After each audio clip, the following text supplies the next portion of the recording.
kabari gushingiye se bite karacyahari warazinywera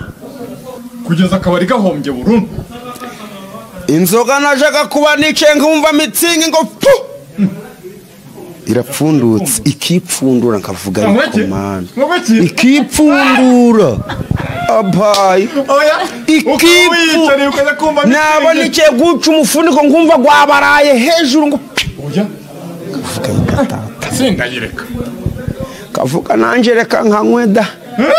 reka nkagotomere ntigiye kumeneka ikarinda ishiramo nanjye nifutiye icanga icanye nawe bizuru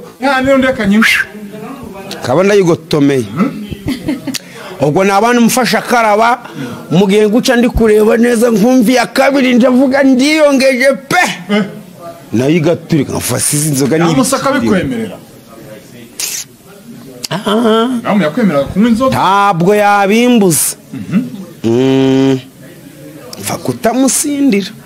kandi urimo kwica business mukazi none izo nzoga natuma zimena karakada